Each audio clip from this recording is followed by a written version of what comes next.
Hello everyone, ये chemical equilibrium chapter का lecture number 2 है। इस लेक्चर में हम बात करेंगे कि एक्टिव मास क्या होता है, लॉ ऑफ मास एक्शन क्या है और केपी और केसी के बीच में क्या रिलेशन होता है और इन तीनों टॉपिक से रिलेटेड किस किस टाइप के क्वेश्चन बनते हैं, तो उनके एग्जाम्पल के बारे में हम बात करेंगे। तो अब हम स्टार्ट करते हैं। Active mass. अब एक्टिव मास क्या होता है कि किसी भी सब्सटेंस का वो मास जो किसी रिएक्शन में एक्टिवली पार्टिसिपेट करता है उसको हम एक्टिव मास कहते हैं। अब एक्टिव मास, अगर कोई रिएक्शन है वो सॉल्यूशन स्टेट में है तो उसका एक्टिव मास क्या होता है, वो होता है आपका मोलरिटी। अब मोलरिटी क्या होता है, मोलरिटी होता है मोल्स अपॉन वॉल्यूम, और वॉल्यूम किस में होना चाहिए, लीटर के अंदर। ठीक है, तो किसी भी सॉल्यूशन स्टेट में रिएक्शन हो रही है तो कोई भी जो सब्सटेंस है अगर वो एक्वस स्टेट में है तो उसकी हम एक्टिव मास क्या लेंगे, उसकी मोलरिटी। अच्छा, दूसरी बात क्या होता है कि जो एक्टिव मास है उसको हम एक इस तरह से स्क्वायर ब्रैकेट से रिप्रेजेंट करते हैं। अच्छा, अगर मान लीजिए कोई गैसीय स्टेट में है तो उसका एक्टिव मास क्या लेना है, तो इस पर्टिकुलर केस में भी एक्टिव मास उसकी मोलरिटी ही होगी। अब मोलरिटी क्या होगी आपकी कि फर्स्ट ऊपर क्या हो गया आपका मोल अपॉन वॉल्यूम। अच्छा, वॉल्यूम किस में होना चाहिए आपका, लीटर में। अच्छा, ये जो वॉल्यूम है वो कौन सा होता है, ये कंटेनर का वॉल्यूम होता है जहाँ पर गैस फ्रीली मूव कर सकती है। अच्छा, और एक्टिव मास में गैस स्टेट में कोई रिएक्शन है और गैस स्टेट में कोई सब्सटेंस है तो उसका एक्टिव मास हम पार्शियल प्रेशर भी ले सकते हैं, तो उसका पार्शियल प्रेशर यूज़ कर सकते हैं। तो सॉल्यूशन स्टेट में अगर कोई है तो उसकी एक्टिव मास मोलरिटी होगी, गैस स्टेट में है तो मोलरिटी और पार्शियल प्रेशर। लेकिन अगर सॉलिड स्टेट में या प्योर लिक्विड स्टेट में, तो प्योर लिक्विड स्टेट का मतलब क्या होता है इसके बारे में हम बाद में बात करेंगे। तो जैसे सॉलिड स्टेट में है तो इसका भी एक्टिव मास क्या होगा, मोलरिटी। अब देखो इसको ध्यान से समझना, तो मोलरिटी इज़ इक्वल टू क्या होगा आपका, मोल्स अपॉन वॉल्यूम। ठीक है, अब देखो ये मोल्स ऑफ सॉलिड हो गया अपॉन वॉल्यूम। तो वॉल्यूम में यहाँ पर तो हमने क्या किया था, गैस स्टेट में ये जो वॉल्यूम था वो कंटेनर का वॉल्यूम था, लेकिन ये जो वॉल्यूम है वो एक कंटेनर का वॉल्यूम नहीं है। जैसे मान लीजिए ये कंटेनर है और इस कंटेनर में यहाँ पर ये सॉलिड रखा हुआ है, तो जो वॉल्यूम होगा वो पूरे कंटेनर का वॉल्यूम नहीं होगा, वो सिर्फ़ और सिर्फ इस सॉलिड का ही वॉल्यूम अपन को लेना है। तो मोल अपॉन वॉल्यूम। अब इस मोल को मैं किस तरह से लिख सकता हूँ, मोल इज इक्वल टू क्या होगा, मास अपॉन मोलर मास। ठीक है, और अपॉन वॉल्यूम। अब क्या होता है कि जो डेंसिटी इज़ इक्वल टू क्या होता है आपका, मास अपॉन वॉल्यूम। तो अब ये जो मास अपॉन वॉल्यूम है वो मास अपॉन वॉल्यूम क्या हो जाएगा, डेंसिटी, और ये क्या है आपका m, कैपिटल M, ये है आपका मोलर मास। तो ये हो गई आपकी डेंसिटी और ये हो गया आपका मोलर मास। अब देखो क्या होगा कि जैसे जैसे सॉलिड है कंज्यूम होगा, तो अगर मान लीजिए ये सॉलिड है और ये जैसे जैसे कंज्यूम होगा तो इसका मास भी कम होगा, मास कम होगा तो इसका खुद का वॉल्यूम भी कम होगा। जैसे मान लीजिए इतना कंज्यूम हो गया तो इस पर्टिकुलर पार्ट का मास भी कम हो गया और इस पर्टिकुलर इसका इतना वॉल्यूम भी कम हो गया। तो डेंसिटी है वो डेंसिटी ये सॉलिड के कंज्यूम होने के बावजूद भी डेंसिटी क्या रहेगी, कांस्टेंट। अच्छा, कोई भी सॉलिड सब्सटेंस है तो उसका मोलर मास भी क्या रहेगा, कांस्टेंट। तो सॉलिड के लिए जो मोलरिटी होगी वो उसकी डेंसिटी अपॉन मोलर मास है, डेंसिटी भी कांस्टेंट और मोलर मास भी कांस्टेंट। तो इसका मतलब क्या हो गया कि सॉलिड और प्योर लिक्विड केस में उसका जो एक्टिव मास है वो कंज्यूम होने के बावजूद भी वो कांस्टेंट रहता है। तो जब भी कांस्टेंट रहेगा तो उसके एक्टिव मास की जगह हम 1 लिखते हैं और उसको इक्विलिब्रियम कांस्टेंट में कंसीडर कर लेते हैं। तो हमेशा इस चीज़ का ध्यान रखना, वेरी वेरी इंपॉर्टेंट पॉइंट है कि फॉर सॉलिड और प्योर लिक्विड का जो एक्टिव मास है वो हमेशा ही कांस्टेंट रहता है। चलो अब हम नेक्स्ट बात करते हैं। अब नेक्स्ट टॉपिक है हमारा लॉ ऑफ मास एक्शन। अब देखो लॉ ऑफ मास एक्शन क्या कहता है, लॉ ऑफ मास एक्शन कहता है कि जो रेट ऑफ फॉरवर्ड रिएक्शन है, रेट ऑफ फॉरवर्ड रिएक्शन का मतलब होता है कि जो रिएक्टेंट के प्रोडक्ट में जाने की रेट। तो लॉ ऑफ मास एक्शन के according rate of forward reaction, reactant, अब इसमें रिएक्टेंट कौन कौन से हैं, एक तो कैपिटल ए और कैपिटल बी, और स्मॉल ए और स्मॉल बी इनके क्या है, स्टोइकियोमेट्रिक कोफिशिएंट। तो लॉ ऑफ मास एक्शन बोलता है कि रेट ऑफ फॉरवर्ड रिएक्शन है वो रिएक्टेंट की कॉन्सेंट्रेशन की पावर उनका स्टोइकियोमेट्रिक कोफिशिएंट के प्रोडक्ट के प्रोपोर्शनल होता है। तो जैसे ये क्या हो जाएगा, और कौन है आपका रिएक्टेंट बी, और बी की पावर बी के प्रोपोर्शनल हो जाएगा। ठीक है, सेम टू सेम क्या होगा कि जो रेट ऑफ बैकवर्ड रिएक्शन है वो क्या होगा आपका, according to law of mass action, वो प्रोडक्ट की कॉन्सेंट्रेशन की पावर उनका स्टोइकियोमेट्रिक कोफिशिएंट के प्रोडक्ट के प्रोपोर्शनल होता है। तो क्या होगा, प्रोडक्ट कौन है, सी की पावर सी और डी की पावर डी।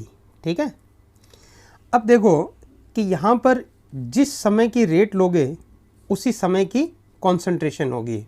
ठीक है, अच्छा अब अगर मान लीजिए हमको प्रोपोर्शनलिटी साइन को हटाना है तो कांस्टेंट से मल्टीप्लाई कर देते हैं अपन। तो rate of forward reaction is equal to एक रेट कांस्टेंट है के एफ, इसे हम फॉरवर्ड रेट कांस्टेंट कहते हैं। तो R F is equal to K F A की पावर ए बी की पावर बी। अच्छा, same to same R B is equal to rate of backward rate is equal to K B और C की power सी और D की power D. ठीक है, अच्छा अब मैं पहले ही बोल चुका हूँ आपको कि जिस समय की रेट होगी उसी समय की कॉन्सेंट्रेशन होगी। जैसे मान लीजिए रेट ऑफ फॉरवर्ड रिएक्शन निकालनी है तो जिस समय आप ये रेट निकाल रहे हो उसी समय ए और बी की क्या कॉन्सेंट्रेशन है वो अपन को पुट करनी है। और अगर मान लीजिए रेट ऑफ बैकवर्ड रिएक्शन निकाल रहे हो आप, तो जिस समय आप रेट निकाल रहे हो उसी समय सी और डी की कॉन्सेंट्रेशन क्या होगी उसको अपन को लिखना है। अब क्या होगा कि हम पहले ही पढ़ चुके हैं कि किसी भी रिएक्शन में अगर इक्विलिब्रियम इस्टेब्लिश होता है तो एट इक्विलिब्रियम, तो इक्विलिब्रियम की कंडीशन क्या होती है आपकी, इक्विलिब्रियम की कंडीशन होती है कि जो रेट ऑफ फॉरवर्ड रिएक्शन और रेट ऑफ बैकवर्ड रिएक्शन दोनों इक्वल हो जाती है। तो रेट ऑफ फॉरवर्ड रिएक्शन और rate of backward reaction equal होगी और कॉन्सेंट्रेशन कांस्टेंट हो जाएगी। तो अब मैं क्या करूँगा, आर एफ और आर बी को इक्वल करूँगा। तो यहाँ पर मैं क्या लिखूँगा, के एफ और इंटू ए की पावर ए। अब ध्यान से देखना, अभी हमने बात करी कि जिस समय की रेट उस समय की कॉन्सेंट्रेशन, लेकिन आर एफ और R F equal to R B है वो किस समय है, एट इक्विलिब्रियम है। तो ये जो ए और बी और सी और डी इनकी सब की जो कॉन्सेंट्रेशन होगी वो किस समय की होगी, इक्विलिब्रियम की। और बी की कॉन्सेंट्रेशन की पावर बी, किस समय की concentration, equilibrium. Same to same R B क्या होगा, के बी और इनटू सी की पावर सी, किस समय की, इक्विलिब्रियम।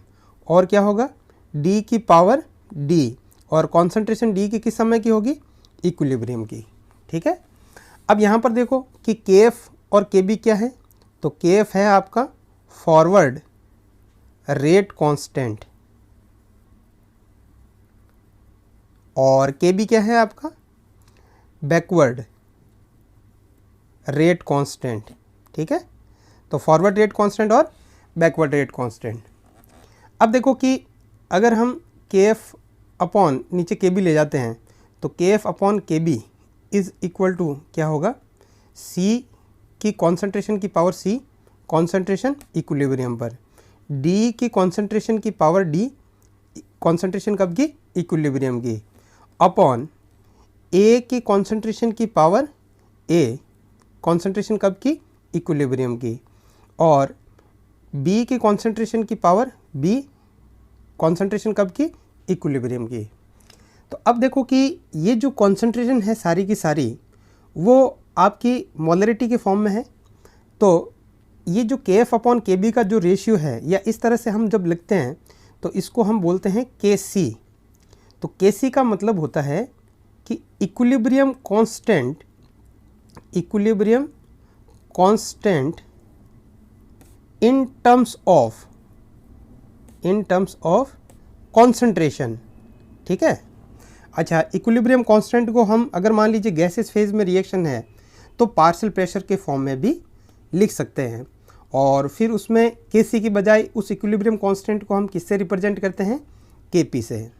तो अब हम आगे बात करते हैं कि अलग अलग रिएक्शन है तो उन सारी रिएक्शन के लिए Kc और Kp किस तरह से लिख सकते हैं। तो अब इस टाइप की ये जो रिएक्शन थी ऊपर अपन ने पढ़ा, तो Kc किस तरह से लिखा, equilibrium constant in terms of concentration C की पावर C और D की पावर D और अपॉन A की पावर A और B की पावर B, और ये सारी की सारी कॉन्सेंट्रेशन किस समय की है, इक्विलिब्रियम की। सेम टू सेम अपन इक्विलिब्रियम कांस्टेंट लिख सकते हैं Kp, तो Kp equilibrium constant in terms of partial pressure. तो Kp इज इक्वल टू क्या होगा आपका, पार्शियल प्रेशर ऑफ C की पावर C। ये C का पार्शियल प्रेशर किस समय का होना चाहिए आपका, इक्विलिब्रियम पर, क्योंकि क्या होगा कि रिएक्शन जैसे जैसे चलती जाएगी वैसे वैसे सभी के जो पार्शियल प्रेशर है वो चेंज होते जाएंगे।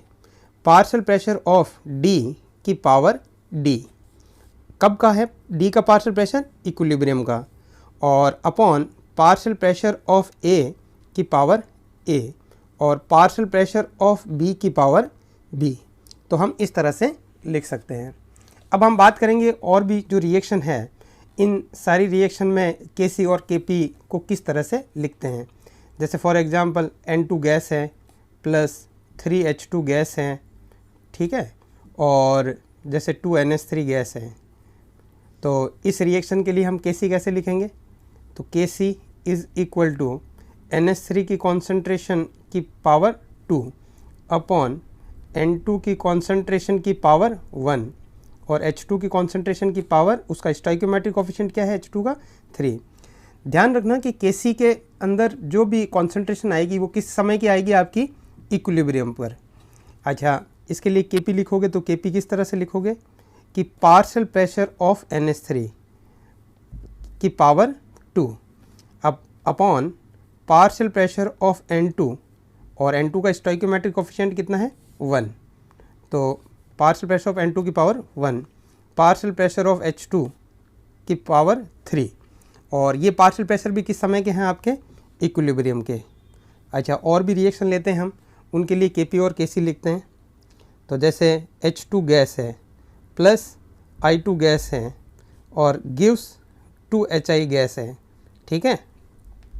तो इसके लिए Kc किस तरह से लिखेंगे, तो Kc is equal to HI की कॉन्सेंट्रेशन की पावर 2। अब ध्यान से समझना हो, ये जो 2 है उसको हम पावर में लगाएंगे, 2HI नहीं लिखेंगे यहाँ पर, और अपॉन H2 की कॉन्सेंट्रेशन की पावर, उसका स्टोइकियोमेट्रिक कोएफिशिएंट कितना है, H2 का 1, I2 की कॉन्सेंट्रेशन की पावर 1। अच्छा, Kp क्या लिखेंगे इसके लिए, तो Kp is equal to HI partial pressure of HI की power 2 upon partial pressure of H2 की power 1 upon partial pressure of I2, partial pressure of I2 की पावर 1। और भी रिएक्शन हम देखते हैं कि इनके लिए हम किस तरह से Kp और Kc लिखेंगे। जैसे PCl5 गैस है, तो PCl5 गैस है, ये gives PCl3 gas plus Cl2 gas है, ठीक है। तो इसके लिए Kc किस तरह से लिखेंगे, तो Kc is equal to concentration of PCl3। अच्छा, ये कॉन्सेंट्रेशन किस समय की होनी चाहिए, इक्विलिब्रियम। Cl2 की कॉन्सेंट्रेशन की पावर भी 1 अपॉन कॉन्सेंट्रेशन ऑफ PCl5।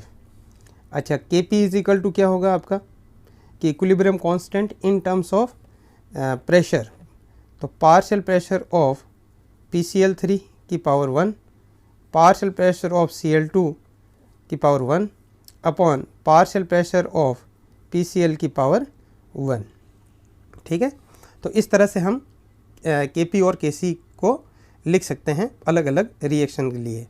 हम और भी एग्जांपल देखते हैं, उनके लिए भी हम Kp और Kc को किस तरह से लिखेंगे। अब जैसे NH4HS सॉलिड है, gives NH3 gas plus H2S gas, तो इसके लिए हम किस तरह से लिखेंगे, तो Kc is equal to NH3 की कॉन्सेंट्रेशन की पावर 1 और H2S की कॉन्सेंट्रेशन की पावर 1। अब ध्यान से देखना, अभी हमने बात करी थी कि सॉलिड और प्योर लिक्विड की जो कॉन्सेंट्रेशन होती है वो कांस्टेंट होती है, तो उसको हम इस इक्विलिब्रियम कांस्टेंट में कंसीडर कर लेते हैं, तो उसको हम उसकी कॉन्सेंट्रेशन की जगह हम 1 लिखते हैं। इसके लिए Kp किस तरह से लिखोगे, तो Kp is equal to partial pressure of NH3 कब का, equilibrium, partial pressure of H2S की पावर 1, क्योंकि इसका स्टोइकियोमेट्रिक कोएफिशिएंट दोनों का ही 1 है। अच्छा, NH4HS सॉलिड में है, उसका पार्शियल प्रेशर नहीं होगा। सेम टू सेम यहाँ पर इसमें क्या लिखोगे, इसके लिए Kc इज इक्वल टू क्या होगा, कैल्शियम ऑक्साइड सॉलिड की कॉन्सेंट्रेशन की जगह हम क्या लिखेंगे, यहाँ पर 1 लिखेंगे, और कैल्शियम कार्बोनेट सॉलिड है उसकी कॉन्सेंट्रेशन की जगह भी हम क्या लिखेंगे, 1। तो यहाँ पर सिर्फ और सिर्फ क्या होगा, CO2 की कॉन्सेंट्रेशन, और कैल्शियम ऑक्साइड सॉलिड और कैल्शियम कार्बोनेट सॉलिड है, इनकी कॉन्सेंट्रेशन क्या रहती है, डेंसिटी अपॉन मोलर मास, जो कि कांस्टेंट होती है, तो उसको हम इस इक्विलिब्रियम कांस्टेंट में कंसीडर कर लेते हैं। उसके बाद में Kp इज इक्वल टू क्या होगा आपका, पार्शियल प्रेशर ऑफ CO2, ठीक है ना, कॉन्सेंट्रेशन और पार्शियल प्रेशर किस समय का, इक्विलिब्रियम। अब इसके लिए क्या लिखेंगे अपन, Kc is equal to concentration of CH3COO-C2H5 और क्या होगा, H2O लिक्विड अपॉन CH3COOH और C2H5OH, ठीक है ना। अब देखो ये जो लिक्विड है, लेकिन ये प्योर लिक्विड नहीं है, प्योर लिक्विड क्या होगा इसके बारे में हम बाद में बात करेंगे। तो ये देखो Kc में इन सभी की कॉन्सेंट्रेशन रखेंगे, ठीक है। और अब देखो इसके लिए हम Kp नहीं लिख सकते, क्यों, क्योंकि सारे के सारे कौन सी फेज़ में आपके, एक्वस फेज़ में है। तो अगर किसी भी रिएक्शन का equilibrium constant in terms of pressure रखना है तो एटलीस्ट 1 स्पीसीज़ है वो गैसीय स्टेट में होनी ज़रूरी है। तो लॉ ऑफ मास एक्शन देखा अपन, और इक्विलिब्रियम कांस्टेंट Kc क्या होता है, equilibrium constant in terms of Kp क्या होता है, और डिफरेंट रिएक्शन के लिए हम किस तरह से Kp और Kc को लिखते हैं। अब हम नेक्स्ट बात करते हैं relation between Kp and Kc, relation between Kp and Kc। तो जैसे ये रिएक्शन है, तो इस रिएक्शन के लिए Kp किस तरह से लिखेंगे अपन, पार्शियल प्रेशर ऑफ C की power C, partial pressure of D की पावर D, और पार्शियल प्रेशर ऑफ A की पावर A, और पार्शियल प्रेशर ऑफ B की पावर B, और ये सारे के सारे पार्शियल प्रेशर किस समय के होने चाहिए, आपके इक्विलिब्रियम के। अब देखो पार्शियल प्रेशर ऑफ C का मतलब क्या होगा, कि partial pressure of C volume, C जो है गैस वो कंटेनर के अंदर है और कंटेनर का वॉल्यूम कितना है, V। तो यहाँ पर जिस गैस का पार्शियल प्रेशर उस गैस के मोल्स, तो मोल्स ऑफ C और इंटू R इंटू T। अच्छा, पार्शियल प्रेशर ऑफ C बराबर क्या होगा, मैं moles of C upon container का वॉल्यूम इंटू RT, और मैं मोल अपॉन वॉल्यूम को क्या करूँगा, कॉन्सेंट्रेशन ऑफ C। तो किस समय का पार्शियल प्रेशर है, इक्विलिब्रियम का, तो कॉन्सेंट्रेशन भी किस समय की होगी, आपकी इक्विलिब्रियम की। तो जिस तरह से पार्शियल प्रेशर ऑफ C आया है, उसी तरह से पार्शियल प्रेशर ऑफ A बराबर भी क्या हो जाएगा आपका, concentration of A into RT, और पार्शियल प्रेशर ऑफ B भी कितना होगा आपका, concentration of B into RT, और पार्शियल प्रेशर ऑफ D भी कितना होगा आपका, कि कॉन्सेंट्रेशन ऑफ D और इंटू RT, ठीक है। अब हम क्या करेंगे कि जो पार्शियल प्रेशर है उनकी वैल्यू हम इसमें पुट कर देंगे Kp में। तो Kp इज़ इक्वल टू क्या होगा आपका, कि कॉन्सेंट्रेशन ऑफ C की पावर C और इंटू RT की पावर C, उसको हम बाद में लिख देंगे। पार्शियल कॉन्सेंट्रेशन ऑफ D की पावर D और RT की पावर भी D। तो यहाँ साइड में मैं लिख देता हूँ, यहाँ से RT की पावर C और यहाँ से RT की पावर D, तो बेस सेम है तो पावर ऐड हो जाएगी। तो ये क्या हो जाएगा आपका C plus D upon concentration of A की पावर A और RT की पावर A, और कॉन्सेंट्रेशन ऑफ B की पावर B और RT की पावर भी B। तो इनटू क्या होगा, RT की पावर A प्लस B, ठीक है। अब मैं क्या करता हूँ कि RT की पावर A प्लस B को ऊपर ले जाता हूँ, और ये जो पूरी की पूरी टर्म्स होगी ये किसके बराबर है आपके, ये Kc। तो Kp is equal to Kc और इनटू आर टी की पावर, ठीक है ना, तो आर टी की power C plus D minus A plus B. तो अब देखो कि सी प्लस डी क्या है, सी प्लस डी है कि गैसियस प्रोडक्ट के स्टोइकियोमेट्रिक कोफिशिएंट का सम, और ए प्लस बी क्या है आपके गैसियस रिएक्टेंट के स्टोइकियोमेट्रिक कोफिशिएंट का सम। तो ये जो होता है इसको हम बोलते हैं डेल्टा एन जी।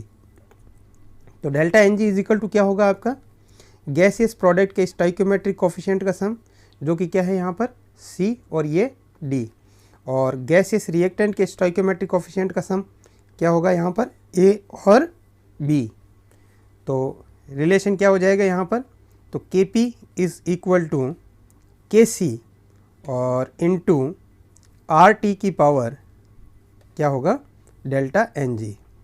अब देखो हम बात करेंगे अभी कि डिफरेंट रिएक्शन के लिए किस तरह से डेल्टा एन जी की क्या क्या वैल्यू होती है। तो ये रिलेशन याद रखना ज़रूरी है, ठीक है। अब हम देखते हैं नेक्स्ट डिफरेंट रिएक्शन के लिए किस तरह से डेल्टा एन जी की वैल्यू कैलकुलेट करते हैं। अब देखो कि ये जो रिएक्शन है इनके लिए क्या होगा डेल्टा एन जी। तो डेल्टा एन जी हमने अभी पढ़ा था कि गैसियस प्रोडक्ट के स्टोइकियोमेट्रिक कोफिशिएंट। तो गैसियस प्रोडक्ट कौन से हैं, PCl3 गैस और Cl2 गैस, इनका स्टोइकियोमेट्रिक कोफिशिएंट कितना है 1 और 1। तो ये 1 प्लस 1 और माइनस गैसियस रिएक्टेंट कौन है PCl5, इसका स्टोइकियोमेट्रिक कोफिशिएंट कितना है 1, तो -1। तो ये कि इसका डेल्टा एन जी की वैल्यू कितनी हो जाएगी आपकी +1। इसके लिए डेल्टा एन जी की वैल्यू क्या होगी आपकी, तो delta N G is equal to gaseous product का स्टोइकियोमेट्रिक कोफिशिएंट 2 और माइनस गैसियस रिएक्टेंट कौन है N2 और H2। तो N2 का स्टोइकियोमेट्रिक कोफिशिएंट कितना है 1 और H2 का स्टोइकियोमेट्रिक कोफिशिएंट 3, तो कितना हो जाएगा -2। और इसके लिए डेल्टा एन जी कितना होगा आपका, तो गैसियस प्रोडक्ट कौन है HI, उसका स्टोइकियोमेट्रिक कोफिशिएंट 2 और H2 और I2 गैसियस रिएक्टेंट है, उनका स्टोइकियोमेट्रिक कोफिशिएंट कितना है 1 और ये 1, तो ये कितना हो जाएगा आपका 0। अच्छा, इसके लिए डेल्टा एन जी कितना हो जाएगा आपका कि NH4HS सॉलिड है वो डिसोसिएट होगा NH3 गैस और H2S। तो NH3 गैस और H2S गैस ये प्रोडक्ट है और इनके स्टोइकियोमेट्रिक कोफिशिएंट कितने 1 और 1। अच्छा, अब देखो कि गैसियस रिएक्टेंट का स्टोइकियोमेट्रिक, तो यहाँ पर तो ये NH4HS सॉलिड के फॉर्म में, गैसियस में नहीं है, तो इसको हम लेंगे 0। तो इसका डेल्टा एन जी की वैल्यू कितनी होगी आपकी 2। अच्छा, डेल्टा एन जी इस रिएक्शन के लिए क्या होगा, गैसियस प्रोडक्ट कौन है सिर्फ और सिर्फ CO2, तो उसका स्टोइकियोमेट्रिक कोफिशिएंट कितना है 1। कैल्शियम ऑक्साइड सॉलिड का हमको नहीं लेना है, ठीक है, और कैल्शियम कार्बोनेट सॉलिड है, ये भी सॉलिड में, इसका भी नहीं लेना है, कंसिडर नहीं करना है, क्योंकि ये KP की टर्म में आएगा ही नहीं है। तो ये क्या होगा आपका यहाँ पर 1, ठीक है। तो इस तरह से हम इनके लिए डेल्टा एन जी की वैल्यू निकाल सकते हैं।